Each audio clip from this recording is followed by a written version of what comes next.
A man tried to scam a free stay at my hotel by claiming his room was unacceptable. He didn't realize we had just cleaned it. When I showed him the footage of him checking in happily, he sneered, "You can't prove that's me." I smiled, turned the screen, and hit play on the clip of him taking a selfie in the room. His face went pale. I manage a mid-sized hotel in downtown Chicago. Over the years, I've encountered a fair share of challenging guests, but one incident stands out vividly. It involved a man attempting to scam a free stay by fabricating complaints about his room. Little did he know, our meticulous records and surveillance would unravel his scheme. It was a bustling Friday evening when Mr. Alan Richards checked into our hotel. He arrived promptly at 6 p.m., a middle-aged man with an air of confidence. Our front desk staff, efficient as always, processed his check-in smoothly. Alan accepted his room key with a smile and headed to his assigned room on the third floor. Unbeknownst to Alan, our housekeeping team had just completed servicing that room. We pride ourselves on maintaining impeccable cleanliness standards, and this room was no exception. Fresh linens adorned the bed, the bathroom gleamed, and every surface had been sanitized. Around 9:30 p.m., a call came through to the front desk. It was Alan, his tone agitated. He claimed that his room was in an unacceptable condition, citing uncleanliness and a lingering odor. He demanded a full refund for his distress. Our night manager, Sarah, was taken aback. Given our rigorous cleaning protocols, such complaints were rare. She apologized profusely and offered to inspect the room personally and address any issues. Alan declined, insisting that the discomfort had already ruined his experience and reiterated his demand for a refund. Sensing something amiss, Sarah informed Alan that she would escalate the matter to me, the general manager, and that we'd review the situation promptly. The next morning, I reviewed Alan's complaint. Considering the timing of his check-in and the recent cleaning, his claims seemed dubious. I decided to investigate further. Our hotel is equipped with a comprehensive surveillance system for guest safety and operational integrity. I accessed the footage from the previous evening, focusing on Alan's check-in and his arrival at the room. The footage revealed Alan approaching the front desk, engaging in friendly conversation with our staff, and proceeding to his room without hesitation. There was no visible sign of dissatisfaction or concern. Curious, I continued reviewing the footage. To my astonishment, shortly after entering his room, Alan emerged with his smartphone, taking selfies and capturing videos, all the while appearing content and relaxed. Armed with this evidence, I invited Alan to my office to discuss his concerns. He arrived, maintaining his disgruntled demeanor. "Mr. Richards," I began, "we take guest complaints very seriously. To understand your experience better, I reviewed our surveillance footage from last night." His expression shifted slightly, a flicker of unease crossing his face. I played the footage showing his cheerful check-in and his subsequent photo session in the room. Alan's face tightened. "You can't prove that's me," he challenged, his voice tinged with defiance. I paused the video on a clear frame of him taking a selfie, his distinctive wristwatch and jacket visible. "Mr. Richards," I said calmly, "this is you, correct?" He swallowed hard, the color draining from his face. The room was silent for a moment. Realizing his deception had been exposed, Alan's posture slumped. He muttered an apology, citing personal stress and financial difficulties as misguided motivations for his actions. While empathetic to personal struggles, I informed Alan that attempting to defraud the hotel was unacceptable. I declined his refund request and documented the incident internally to alert our staff to potential future scams. This experience reinforced the importance of vigilance and the value of surveillance in maintaining the integrity of our operations. It served as a reminder that while we strive to provide exceptional service, we must also remain watchful against those who might seek to exploit our commitment to guest satisfaction. Alan didn't leave after that meeting. That surprised me. Most people who get caught like that, they leave quietly. Not him. He went back to his room, said nothing, and extended his stay by 2 more nights. Paid in full. Cash. It rubbed me the wrong way. Something about it didn't sit right. People like him, they don't back down unless they're planning something else. I made a note in our internal system to keep an eye on him, just in case. Sarah agreed. She'd been working the desk long enough to know that when someone gets caught and stays around, it's rarely for something good. That night, around 1 a.m., housekeeping knocked on my office door. They'd just come from the 3rd floor. The hallway outside Alan's room smelled like someone sprayed cheap cologne everywhere. Not like a normal amount. Like someone was trying to cover something up. I grabbed the master key and went up myself. Sure enough, the smell hit me halfway down the hall. Not just strong, nauseating. When I got to Alan's door, I listened. Nothing. No music, no TV, no movement. I knocked. No answer. I knocked again, louder. Still nothing. Now, hotel policy says I can't enter a guest's room unless there's a clear emergency. Smell alone doesn't count. But if something illegal is happening or someone's hurt, I have to act. So I called our security guy, Marvin. Retired cop. Big guy. No drama. Just gets things done. He came up, took one whiff of the hallway, and nodded. That's not cologne. That's cover scent. Somebody's hiding something. He knocked, announced himself, then used the master key to open the door. The room looked normal at first glance. Bed made. Lights off. But there was a strong chemical smell coming from the bathroom. Inside, the mirror was fogged up like someone had run a hot shower for hours. But the towels were dry. I flipped on the fan and noticed the trash bin was full of crumpled tissues, Ziploc bags, and a small butane torch, half hidden under the sink. Marvin didn't say a word. He just walked out, called the police. It was clear Alan had been doing something shady. Something involving chemicals. Maybe drugs, maybe something else. But he was gone. Left behind his suitcase, but no sign of him. We pulled the hallway footage. At 12:37 a.m., Alan left the room wearing a hoodie and a baseball cap. He wasn't carrying anything. At 12:43 a.m., a second man appeared. Same floor. Different hoodie. Walked into Alan's room using a keycard. Didn't even look around. Just walked in like he'd done it 100 times before. At 1:02 a.m., that same man left with a duffel bag. Fast. Head down. We never saw Alan come back. When the cops arrived, they took the baggies, torch, and footage. Said they'd seen setups like this before. Quick chemistry labs, used for processing things that definitely aren't legal. They didn't say meth, but they didn't have to. I was stunned. I'd dealt with difficult guests, scammers, the occasional drunk who got too loud. But this was different. This was calculated. But the real twist? The name Alan Richards didn't exist. The ID he used? Fake. The credit card? Prepaid, under a company name that didn't exist more than a week. The man we knew as Alan had vanished. No trace. And the guy who came to grab the duffel? No record of him either. He looked dead into the security camera once. Wore sunglasses at night. Like he didn't care.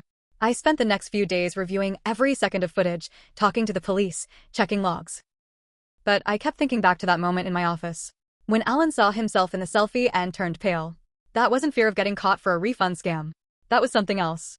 He knew what was coming. He just didn't expect it to happen at my hotel. And whatever it wasn't over. 3 days later, I got a call from another hotel across town. Hi, this is Manny from the Riverbend Suites. You're the GM at Clark and Huron, right? Yeah, I said, already bracing myself. Calls like this don't come unless something weird's gone down. We had a guest, looked like a copy of a guy in your last security bulletin. Hoodie, sunglasses, prepaid card, fake ID. But here's the thing. He asked for room 317. We don't usually give out that room, it's under maintenance. But he insisted. My stomach dropped. Room 317 was the one Alan had. Same floor, same room number. Manny said the guy left after a few hours. Didn't stay the night. Left nothing behind. No sign he was ever there, except a single folded paper towel placed on the nightstand. Perfectly clean. Cops were already looking into it, but it didn't make sense to them. And it sure as hell didn't make sense to me. That's when I started wondering, what if room 317 wasn't just random? What if it was a marker? I called Sarah in. We went back through our system, looking at all room 317 check-ins from the past 3 months. For other guests had stayed in that room. 2 of them were locals. One had a short stay, nothing unusual. The other one, his credit card bounced after checkout. We marked it off as a normal chargeback. Now I wasn't so sure. The 4th was a woman. Booked under the name Tasha Weller. She stayed for 1 night. Paid cash. She also checked in wearing sunglasses and left before sunrise. We checked the security footage from her stay. She met someone in the hallway. Same man who took the duffel bag from Alan's room. They stood by the vending machine for 10 minutes. No talking. Just standing there, shoulder to shoulder. Then he left. I sent the footage to the detective assigned to Alan's case. She called me back the next day, voice low and tense. These people aren't random scammers, she said. They're testing drop points. Your hotel, room 317, was a test. We think they rotate locations and use prepaid identities to see which ones are safe. I asked her safe for what? She didn't answer. Instead, she asked me to keep it quiet. Not alert staff. Not warn other hotels yet. We're tracing a pattern, she said. If we spook them, they disappear. And then things got worse. 1 week later, I got a package. No return address. No postage. Just sitting on the front desk one morning when Sarah opened up. Wrapped in plain brown paper, taped tight. Inside was a flash drive and a note. Keep your cameras on. Room 317. March 5th. Midnight. That was 2 days away. I didn't sleep. I checked the bookings. Room 317 wasn't reserved. I blocked it in the system, marked it as undergoing maintenance. I wasn't about to play games. But at 11:42 p.m. on March 5th, the fire alarm went off. Third floor only. Our fire system is isolated by zones. This wasn't a full evacuation, just an alert that something triggered the smoke sensor in the hallway. When Marvin and I checked, there was no smoke. No heat. Just a faint trace of that same strong cologne smell. We checked room 317. Door unlocked. Inside, everything looked normal. No guest, no bag. Just one thing on the bed. A second flash drive, taped to the pillow. This time, I didn't open it on the hotel system. I took it home and used an old laptop I keep off-grid. It held one file, a video. Footage of me. Sitting in my office, weeks ago, confronting Alan. Same angle as our internal cameras. But this wasn't from our system. This was closer. Tighter. Like someone had been in the room, filming me face to face. It sent a chill straight through me. There was no audio. Just me, talking to him, pausing the video, showing the selfie. Then a slow zoom onto Alan's face.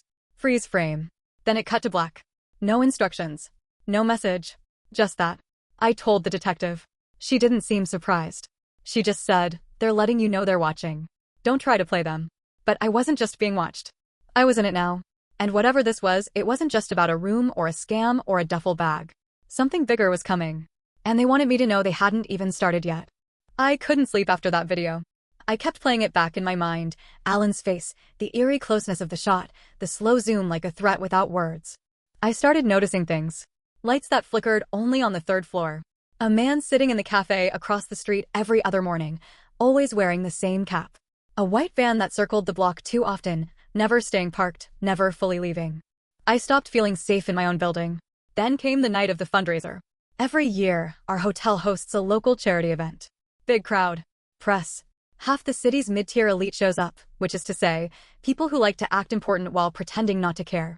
We rent out the ballroom, decorate like it's the Oscars, and put on a show. That year, I didn't want to go. But I had to. Image mattered. The board would be there. Donors. My staff needed to see I wasn't rattled. The night started normal. Too many handshakes. Fake smiles. Boring speeches. Then, right as we were setting up the final auction item, a high-end weekend stay at our own hotel, I saw him. Alan. Clean-shaven. Suit. New haircut. No hoodie, no sunglasses. Just casually walking around, drink in hand, chatting up people like he belonged. He hadn't even tried to disguise himself. He wanted me to see him. My throat closed up. I didn't move. I just stared. Sarah noticed. "What's wrong?" she asked, following my gaze. She froze. "Is that?" "Yeah," I said. "It's him." Marvin was working security that night. I radioed him immediately. Alan Richards. Ballroom. Near the stage. Marvin got there fast, flanked by another guard. I stayed back, hidden behind a column, heart pounding in my ears. They approached him. I saw Alan smile like he was being greeted by old friends. Calm. Friendly. He handed them something, ID maybe. Marvin looked at it, then at Alan. Then he turned to me across the room, confused. He motioned for me to come over. I walked across the room like my legs were made of stone. "This is Mr. Colburn," Marvin said. "He's got a VIP invitation, and his ID checks out." I snatched the ID. It was real. Government issued. Different name. Different everything. But it was him. I knew that face. That voice. "That's not who he says he is," I said. "He scammed us. He's tied up in a federal investigation. Ask Detective Hernandez." Alan Colburn just looked at me, cool as ice. "I think you've mistaken me for someone else, sir." Then he leaned closer, real quiet, so only I could hear. "Careful. You've got a nice hotel.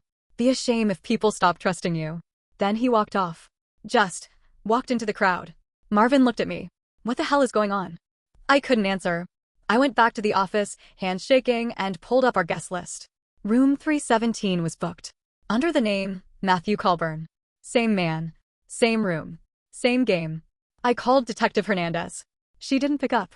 I called again. Voicemail. I left a message. "He's here. Right now. His real name is Colburn, maybe. Room 317. I need help." No call back. That night, I didn't go home. I sat in the camera room and watched room 317. He never left. But in the morning, the room was empty.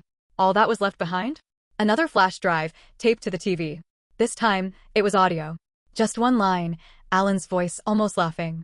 "You're too close. Back off. Or I'll burn it all down." A week later, the board called an emergency meeting.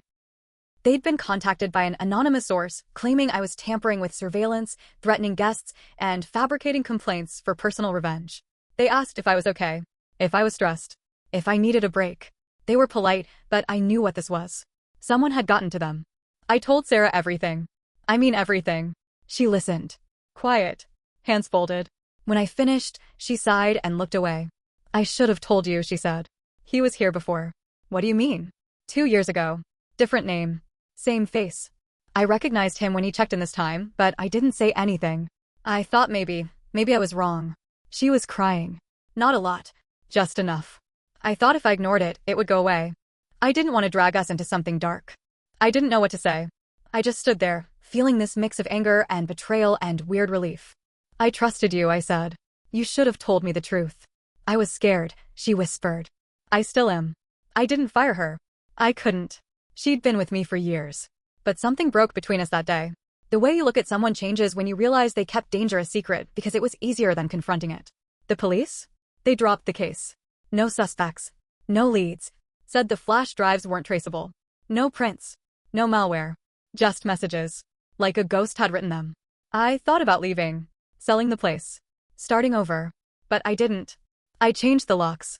Upgraded the surveillance system. Room 317 is permanently sealed now. We built a storage closet in its place. Just drywall and silence. Sometimes I still see the man in the cap across the street. Sometimes he waves. Sometimes I wave back. I don't know what he wants. But I know this. Not every scam is about money. Some are about fear. About control. About testing how far someone will go to protect what's theirs. And now I know how far I'll go. Even if it means standing alone.